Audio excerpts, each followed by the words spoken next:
for takeoff.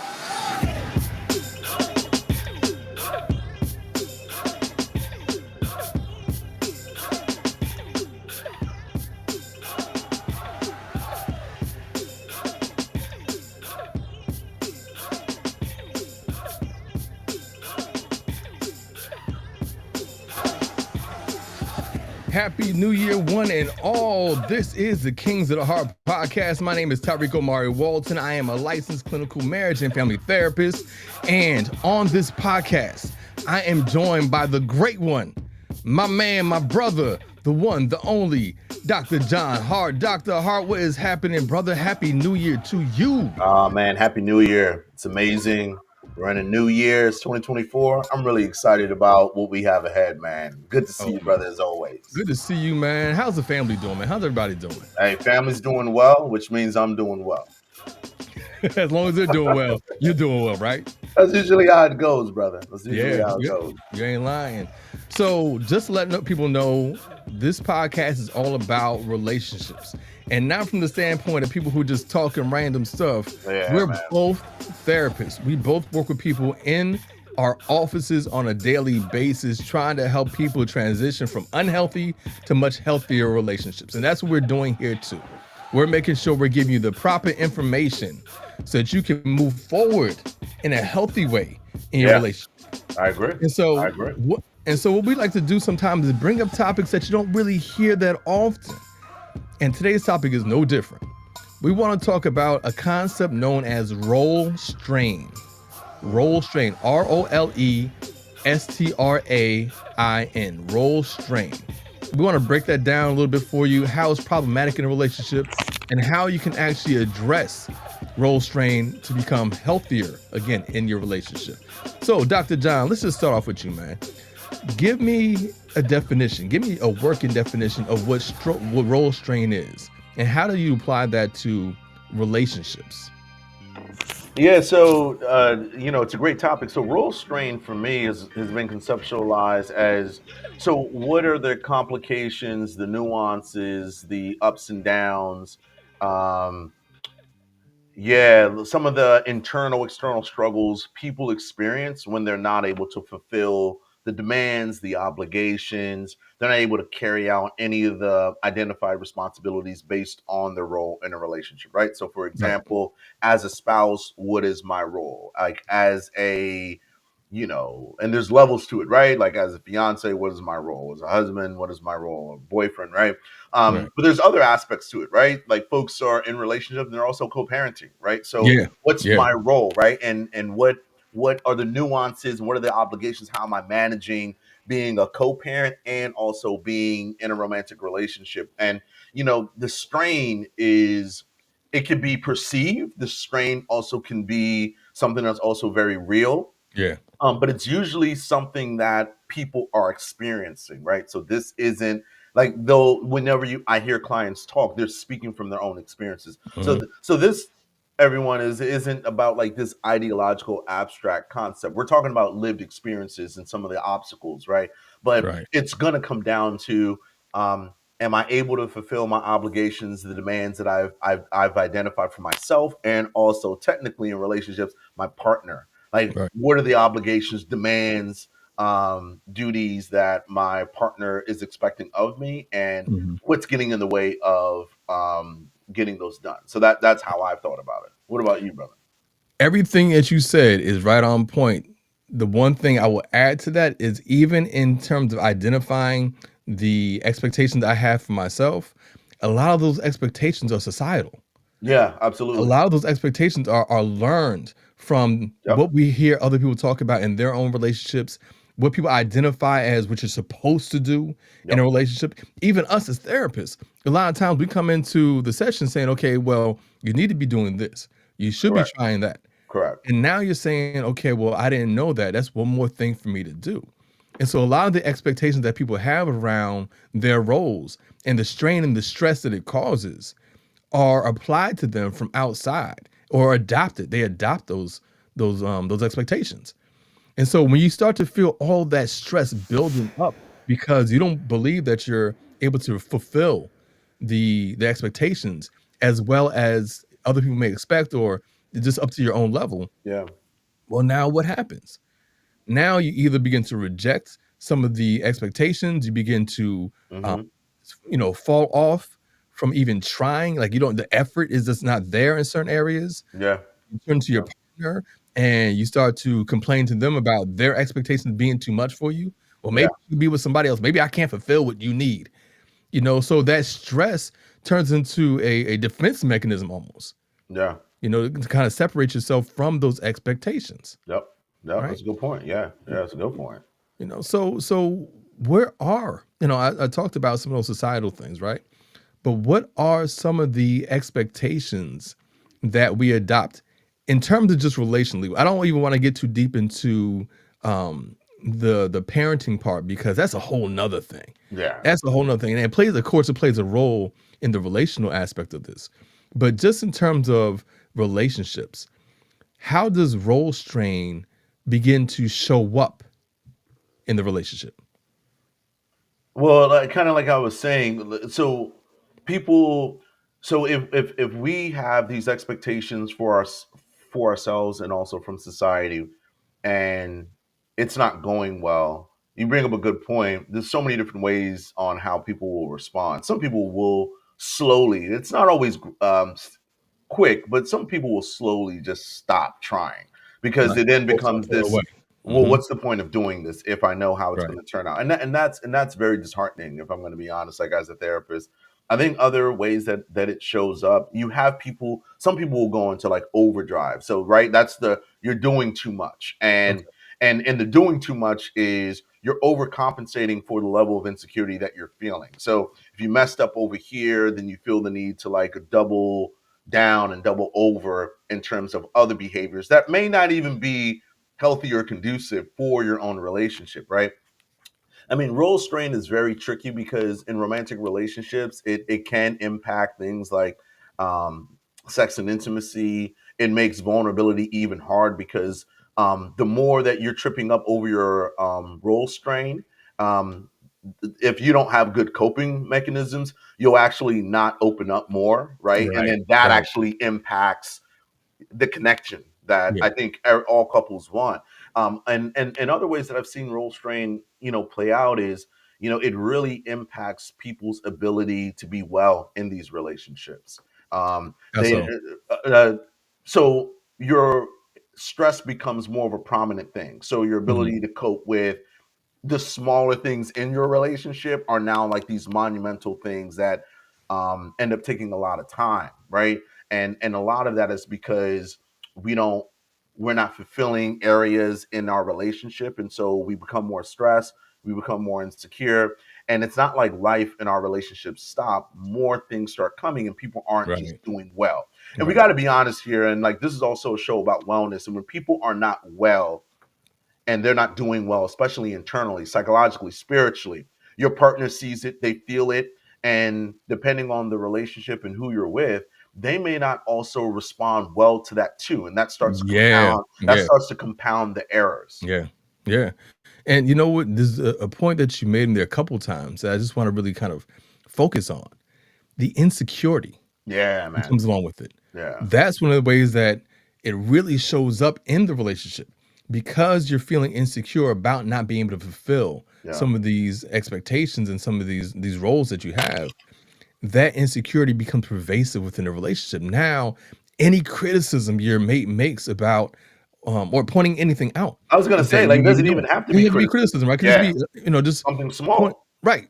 Now you're responding Yep, extremely yep. negatively to whatever they're saying. You can't take anything because of how much stress you're already feeling about it, Exactly. how Exactly. guilty you may be feeling about Right. not being able to Guilt. do things. Guilt is another one. That's a Right. good one. And so now you're sitting in this insecurity around it, and you don't know how to actually um, get away from the insecurity. It's like all within, like you're just stuck in this insecurity, and every comment that anybody makes, whether it's your mate, whether it's your mate's Yeah. parents, whether it's even the kids, whoever, anybody who says anything that you already are aware of, that you're already feeling insecure about, you become super defensive about. And now Absolutely. people don't feel like they can even talk to you about it. Absolutely. So you end up, what happens?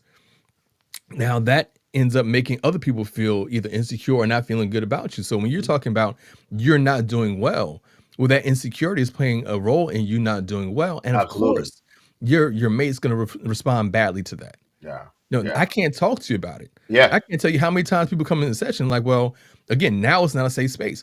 I Yeah. can't talk to you about Yep. what you're doing, how it's impacting me because you respond so negatively to it. You get so defensive around it, right?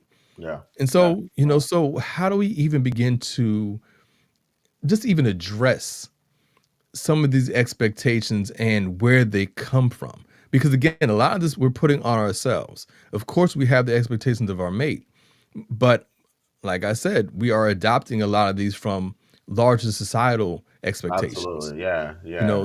So what are some of these expectations that you see in sessions specifically? Some of the expectations that people are taking on and adopting that they're really struggling with within their relationship.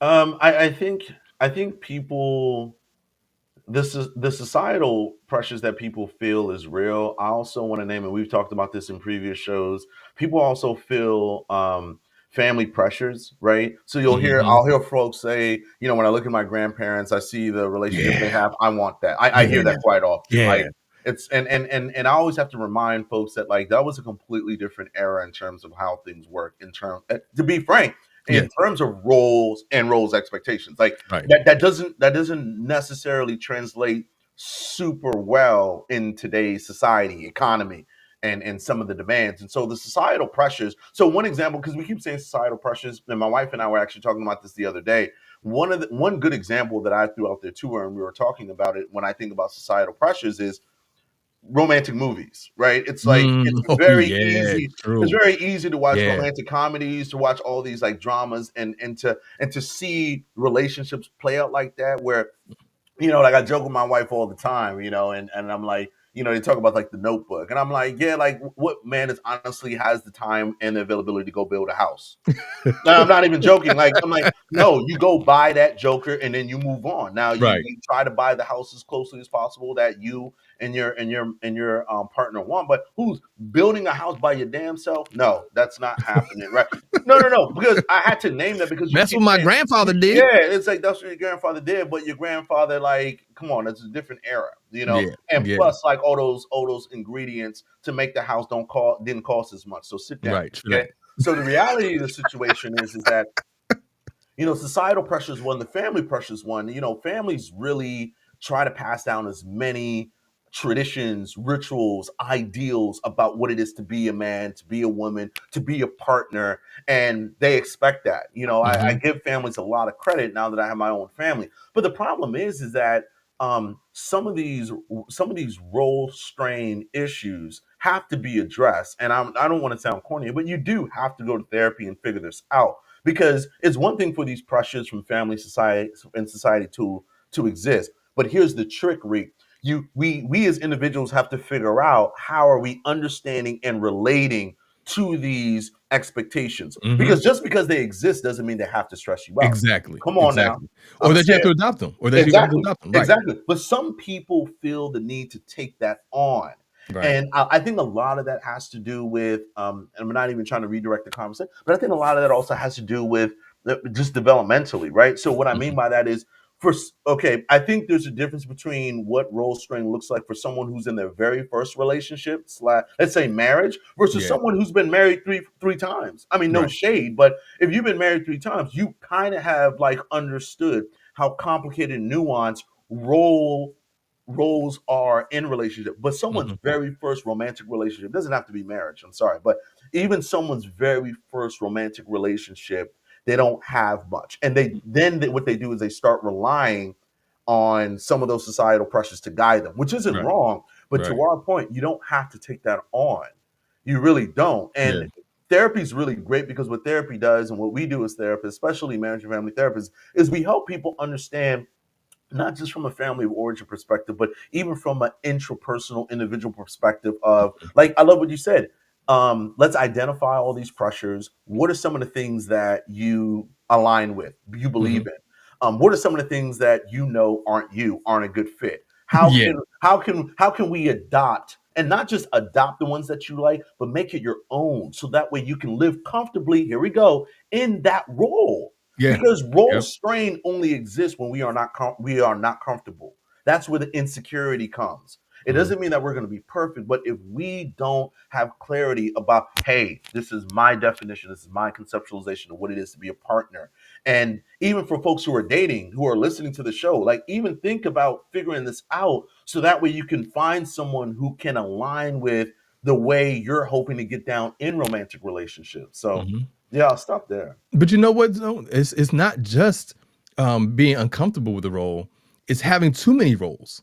Oh yeah, That's the other part point. too. That's a good You know, point, you yeah. may have taken on way too many roles because again, the expectation is that you're supposed to be Superman or Superwoman, and so you may have taken on too many roles. Not that you're uncomfortable in any of them, but this is just too many. There's not enough time. There's not enough energy Great to point. fulfill all the different roles. And I think that's another point that we need to really break down is what are roles? Because again, we're talking about the role strain. Well, what are the roles? And we're talking about the societal pressure and where it comes from. Well, part of that is the traditional versus egalitarian mindset. Yeah. Like, where do you fall on that spectrum? Yeah. Because if you fall in the more traditional, where you're gonna have a lot more defined roles that are expected of you. You know, where is the man is the provider, the woman takes care of the home and the children. And if you fall on, if your attitude leans more towards traditional, well, you're going to feel a lot of more role strain because a lot of those traditional roles don't fit the culture that we're living in right now. They don't even fit the economy, brother. Like even beyond, like the economy actually dictates the culture. Like if we're gonna be brutally honest. So like the culture is one thing, but the economy does not allow for that. True. For that kind of structure and role clarity and definition. It doesn't, bro. Like anyone, like just look up any article. You don't have to go far. This is happening. Like the economy has shifted the lives of men, women, of all people. So role strain, brother Rico's right. Like role strain from a traditional standpoint doesn't mean that it doesn't exist. But I think the people who are even trying to engage in that understand that I got to be frank.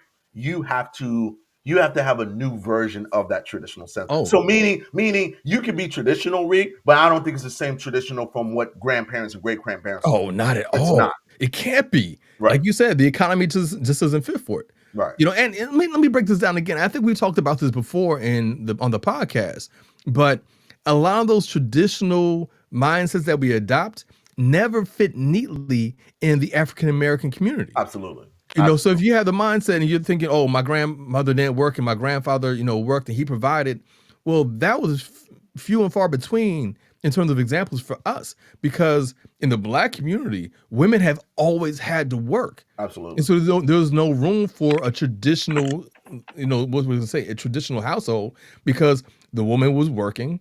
The man sometimes couldn't work because they couldn't find work. Yeah. Especially in the segregated South. Absolutely. Or even in the segregated North, you couldn't find work. Yeah. So a lot of times as a family, we were dependent on what the woman was bringing in. So that traditional mindset that we adopt was in conflict with our reality. Absolutely. And so now we're sitting back here, 50, 60 years later thinking, oh, this is how it was back in the day. No, that's not a reality for us. Absolutely. That was never really a reality for us. So to maintain those traditional attitudes in the face of a reality that the traditional attitudes don't fit into, well, now you're adding more stress to a reality that doesn't fit. That's where a lot of stress is coming from. You have this idea of what it's supposed to be, and it never was. Yeah. It never was. And so you have to address some of those misconceptions about our history, right? And the main thing that I want to bring out of this is that you don't have to, even if you did believe that this is how it was, you don't have to maintain that. Exactly. And it's kind of like what you were saying, that you don't have to maintain those same traditions. Look at your reality. Absolutely. All right. You're over here trying to buy a $750 million home and you only make $50,000. That's not going to happen. So yeah, both of you guys are going to have to work in order to be able to afford not even a lifestyle, just to live in this current economy. Absolutely. So then what happens to taking care of the kids? Right. Well, you can't put all that on the other person anymore, right? Right. You can't say, okay, well, as a wife, you're supposed to still maintain the house and the kids, and I'm just going to work. No, that's where the role straight comes from. The expectation that you're still maintaining all these traditional roles while still adopting new roles. Yeah. That's the part that we have to think about, right? Yeah. Yeah. No, I think you're right. As you were talking, I think I was talking to one of our cousins lately, and we were talking about how even for men, I'll just give an example. Even for men, there's that term that really highlights a different kind of role for men in relationships and in their families, and it's that Renaissance man. Like, you have men technically who are not incarcerated, especially the Black and brown brothers who aren't incarcerated. You actually have men who are not even performing organically in those traditional roles. Like, you have men who are far more involved with cooking and cleaning and taking care of the kids and sharing a lot of like other responsibilities. You know what I mean? Balance. That's that balance. egalitarian. That's that egalitarian relationship. Right. Yeah. And also, I think, and I don't know this for sure. I'm not, and so I want to be mindful here. I'm not saying this flippantly, but the good thing about the egalitarian role setup and the expectations that come with it is, you see, the traditional sense is quite static. And I think that's one of the reasons why the strain happens so quickly. Is that to your point, when the reality doesn't match that traditional expectations, then people become insecure and the stress and all that stuff. But the good thing about the egalitarian one is that it's already functioning under the impression of it's non-traditional, it's quite flexible, and as the economy and culture shifts, both partners are under, I think, a really natural assumption that we need to adopt. So you know what? Last year, this is how it looked like, but this year, like, we're gonna have to get down. And I think there's less conflict there. I mean, it doesn't mean that there's gonna be perfection, but I think that's one of the things I really do appreciate about the egalitarian is that it's not even about like traditional versus egalitarian, but egalitarian has far more flexibility that fit the times and that allow both parties, regardless of race, gender, creed, sex, sexual orientation. It just allows people today, Rick, to perform their roles and adopt accordingly, knowing that there's far more pressure economically that call for those kinds of changes. That fit your reality. Yeah. Stop trying to hold on to these role ideas and these traditional ideas that don't fit your reality. Yeah, and that Leave It a Beaver, brother, that joint is gone. Stop that. Like, stop. It wasn't real. Yeah, it was a marketing ploy. Yeah, like that. The America they were trying to invent, that was a marketing ploy. That wasn't real. Yeah. And if it was for a very short window of time. Exactly. All right. Once Nixon came into the presidency, that Leave It a Beaver stuff was gone. Immediately. Right? So you can forget about that. Immediately, yeah. But the other thing too is when you talk about the egalitarian mindset, there's also a sense of balance and fairness that comes with that. Absolutely, yeah. So when you're trying to maintain that more traditional mindset, oftentimes the thing that leads to the role strain is that you feel like you're taking on a lot more responsibility and there are a lot more expectations on you that makes it feel unfair.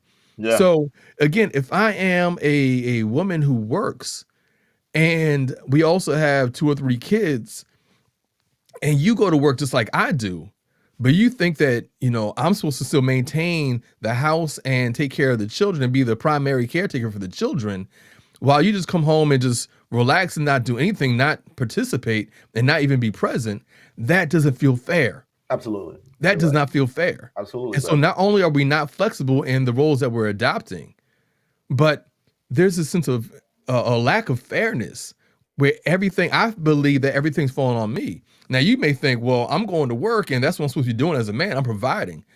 But she's contributing equally, if not more, but still you have these expectations on her. Yeah. That is not fair. So that sense of fairness even starts to come into the relationship because I'm feeling stressed out. I'm feeling strained because I have all of these additional responsibilities on top of the ones that I'm supposed to maintain from this traditional mindset. And people try and do it every day. So when they come in and sit down with us, it's like, well, you do realize that's part of the problem. Yeah. Your attitudes towards what you believe is supposed to be within your family, how families are supposed to be structured, don't fit your reality. You do realize that, right? Yeah. You're trying to maintain this traditional sense of responsibilities and expectations, but they don't fit. And so, yeah, of course you can feel stressed out. Yeah. Of course you're gonna feel the strain. Yeah. And of course, that's why you're here now, because you don't believe your mate is making as much of an effort as you are, Yeah. but you're still locked in this traditional mindset, right? Yeah. So what do you do? What do you do there? Yeah. Well, I mean, I think again, like that's where either some kind of like mediation or therapy, especially couples therapy, is very helpful because I think a lot of what you're bringing up when I was hearing you talk is we have to like redefine and reconceptualize a lot of these concepts, right? So one of Yeah, the things that you brought up that I think really needs to be redefined, probably more so for men, if I'm going to be honest, is like what does contributions look like in a relationship? Because like that definitely. really trips up men from a traditional sense where it's like, oh, if my wife isn't bringing in money, she's not really contributing because taking care of the kids in the household is already like that's already part of the job. And you and I have clients who are struggling with that. Like that's why Mhm. I'm naming that specifically. And that's really hard, you know.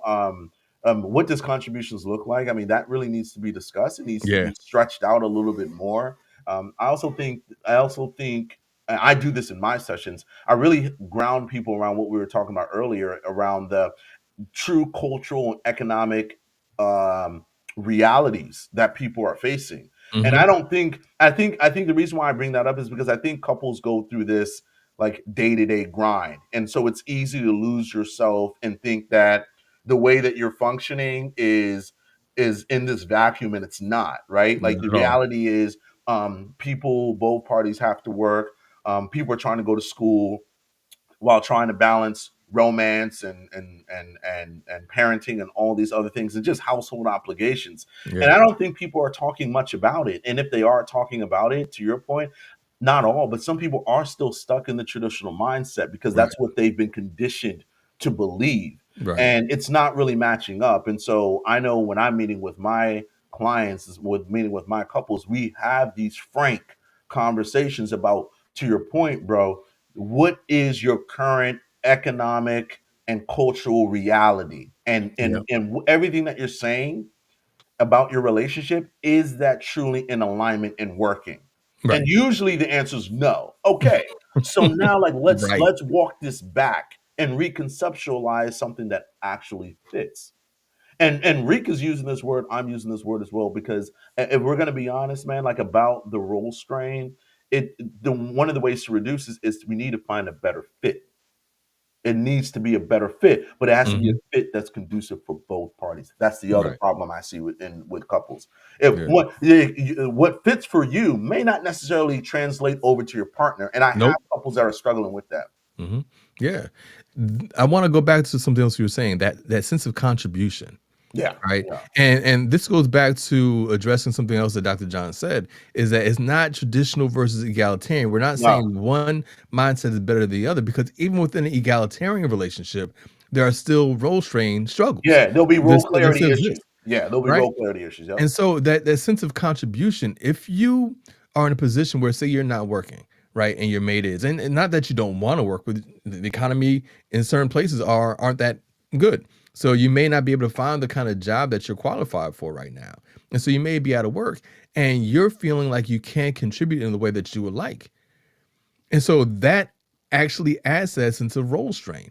So you may have a nice balanced relationship that's a little out of balance right now because of your financial or career issues. And so now you're again that insecurity comes in because you're not able to contribute in the way that you want. Or even if you are working, there are other ways that people recognize that they may be not contributing. They're not either putting Yeah, in the effort, or there's something maybe even psychological that's yeah, blocking them yeah. Absolutely, man. from being able to. I mean, if you're depressed, Yeah, man. right? If Yeah, you're suffering from depression, you're not going to be as active and you're not going to be putting in as much effort, great point. because that's what depression's telling you. Things are Yep, going to get better no matter what you do. yep. So you're not putting in as much effort, but now you're feeling bad about it because you're recognizing how much more weight your mate is carrying. So they're feeling a lot of role strain because they're picking up the things you can't do, Yeah, and you're feeling insecure about it, and you're feeling like you're not contributing as much. And so now the role strain is like almost reversed for you, yeah, where you're feeling strained because you can't fulfill the roles that even you have expected. yeah, yeah. Yep, Right. that's well said. That's really well said. And I appreciate you even bringing in the mental health piece because, Yeah. like, mental health is even far more critical to the role strain, role expectations that people are honestly experiencing. So I think that was very well said. Something like depression, there's anxiety, there's people who have PTSD, not just Yeah. from life, but I think where we are as a culture now that people are talking about PTSD regarding even workplace, trauma. I mean, Oh like, yeah. I mean, so when we were talking earlier about the cultural piece, the cultural realities, the economic realities, it's not to just magnify and say that people don't have control over their lives, but I think you would agree too, brother Reek, is that people's lives are far more subjected to and being impacted and influenced by these cultural and economic times that we're living in right now. And so Right. role strain and just the experiences couples are having in their relationships, yeah, they don't you don't I tell my clients, you don't function in a vacuum. Nah, not at all. You don't. Not So that was well said, bro. And so what do we do? Because the idea is that if I am feeling a lot of role strain within my relationship, if I'm recognizing that me not being able to either fulfill some of the roles that are expected of me of the responsibilities I've taken on, that I've adopted, that I have of myself, and I'm not able to do it, and I'm not feeling good about it, what do we do as clinicians? How do we work with those individuals to get them in a better place so that the role strain, so that the stress of not fulfilling some of these obligations isn't so pervasive? What do we have to do as clinicians to work with them? Yeah, one of the things that I do, I don't think I've ever mentioned this before, but I know for a lot of my clients, I bring up a lot of the mental health and physical health aspects. I Mhm. do. Like I like to start there because it's easy to start jumping into some of the interpersonal work, but we don't know what people are going through. You brought up Right. depression. We don't know if people are also suffering from like other health complications that Yeah. impact their ability to perform these Yeah. roles. So one Yeah. example, Chronic right? Like, illnesses and stuff yo, like that. Yeah. thank you. I was about to Yeah. say, like, I had a client one time that was struggling with MS. I'm like, Yeah. hello. I mean, like advanced MS. Like, what are we talking about here, right? Right. So this isn't just about oh, like how I'm feeling and relating to the expectations from society. Bro, I like to start with my clients around like, hey, like let's talk about your wellness. Let's talk about your Mhm. physical wellness, spiritual wellness, mental wellness. Because if we overlook those things, then it becomes a disservice when we do get to the Right. intrapersonal expectations. Right. And again, who knows, things like depression, things like some of these chronic illnesses, they really do impact people's ability to get these roles done. They really Dude, you just had a baby. As a woman, you just had a I baby. know. The expectation that you're gonna be able to fulfill your husband's Yo, sexual needs may not be there. You may not be able to do that. right, exactly. And so I think one of the great things about talking to someone, or friends, family, therapists, whatever it is, we need to help clients to explore, hey, what is your current lifestyle, or what's your current role, and all of that. We need to. But not many people are doing that. Where it's like, hey, write this down. Like, let's highlight it. Let's Yeah. because people need to see, brother. They need to see what are all the things, what are the expectations, what are all these things that I feel obligated to, Right. I feel responsibility to, right? But then also to your point, I'm going to your earlier point, but what is the true reality here? Right? Yeah. Like we need as clinicians, we need to help people to figure out what's your inner reality, what's your relational reality, what is your home reality, what is Mhm. your cultural reality, what is your economic reality, like what are these realities? We need to line that up and saying, hey, we need to be able to paint a picture for folks to say, hey, you know what, as a therapist, I'm really concerned because all that you've listed on this side in terms of what you feel expectations and obligations to, they're not really matching up with the true reality that you have shared with me. And Right. so we need to talk layers here, not just about how do we change that, but how are we going to cope? So we may need to develop coping mechanisms that as we're trying to change, we need to develop better coping styles because the stress is going to be there, big. You know what time it is. Yeah. Even the most healthy person out there is dealing with stress. So we got to deal with stress better. We have to open up lines of communication. We got to teach people how to communicate their needs better. What do you need? What do you need? If you need a break, tell your partner. We need to start helping people to communicate their needs, identify their needs. Yeah. Also, we need to be able to teach people how to, while figuring out these role strains, you're still, to our earlier point, you're still contributing. We got to Yeah. push that mindset that Yeah. just because you're home and you're with the kids or you're doing whatever, you're still contributing. We got Right. to break a lot of those schemas that Yep. was developed There you much go. There's the earlier, word. brother. Yeah. Yeah. I mean, just what you're saying, yo, be realistic, man. Just be realistic. Yeah. You may not be able to fulfill all those different needs. You may not be able to fulfill all those expectations or responsibilities or obligations. You may not be able to do that. And that's okay. It's okay. You should not feel like all these things fall on you. If you have a mate, some of those responsibilities may have to shift to them, even if temporarily, just to take the pressure off of you. Yeah. Right. So again, this is another one of those topics we can go on and on about, bro. and we may have to do another part 2 on this one too.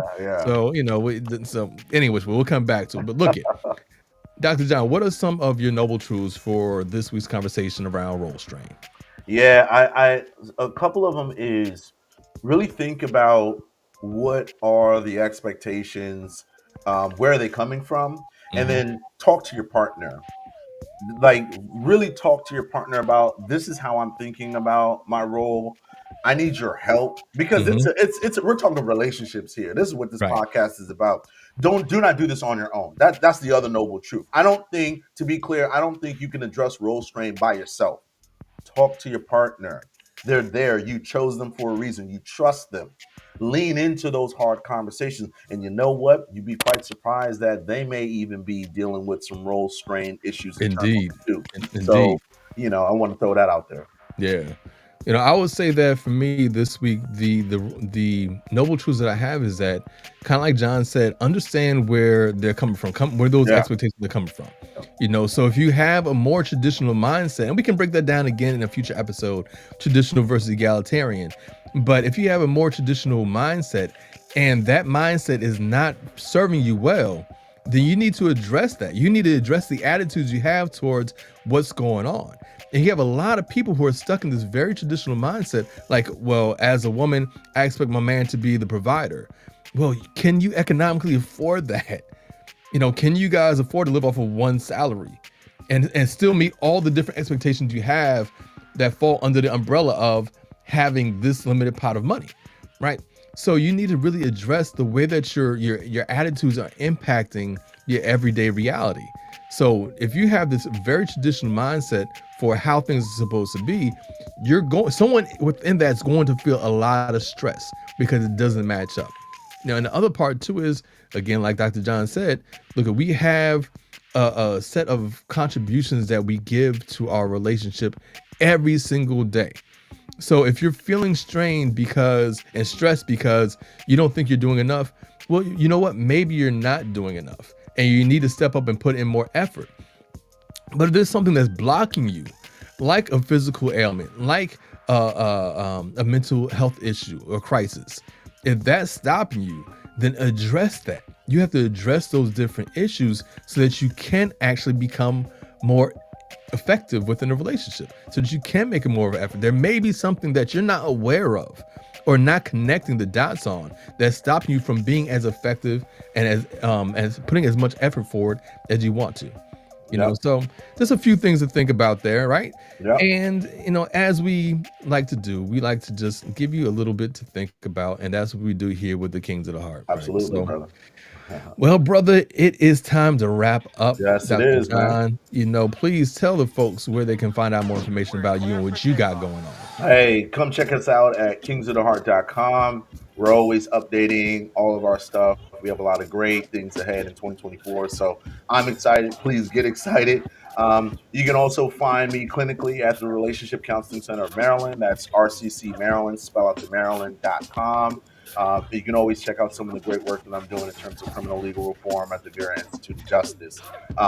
Type in my name, social media, all that stuff kicks up. Feel free to reach out at any time. Always willing and open to help anybody, everybody. Yep. Thank you. Brother Reek, where can we find you, man? What are you up to? Well, of course, you can find me right here at Kings of the Heart and kingsoftheheart.com. You can go and find our videos and our audio streams on all the different platforms. We are on YouTube, Facebook, IG, Twitter. What's the other one? What's the other one? Instagram. What's the one with all the reels that people? TikTok. We're on TikTok, but then you go to streaming platforms. You can find us on Apple Podcasts. You can find us on Google Podcasts. You can find us on SoundCloud. You can find us on Spotify. We are everywhere. So whether you want to just listen to us while you're in the car or watch us while you're sitting at your desk, you can find Kings of the Heart everywhere. We just got go back and listen to our old episodes too. There's so much stuff out there. So and you can also find more about me on social media, Tariiq Omari Walton, or you can go to my website, TariiqOmariWalton.com, or my media website, viewsandvibes.com, or thank you, or my practice website, Insight MFT. There we go. Again, we are worldwide, just like the web, bro. Exactly. Dr. John, again, bro, thank you so much for being here with me. Appreciate you, brother. Always great. I appreciate you. Love you, man. Love you too, brother. Send my best to the family. Happy New Year to you. Happy New Year to the listeners. Absolutely. And you know what? Yo, let's make 2024 one of the best ever. It's going to be great, y'all. Let's definitely get it. No doubt, no doubt. All right, guys, we will see you next time. You have yourself a fantastic week. Peace.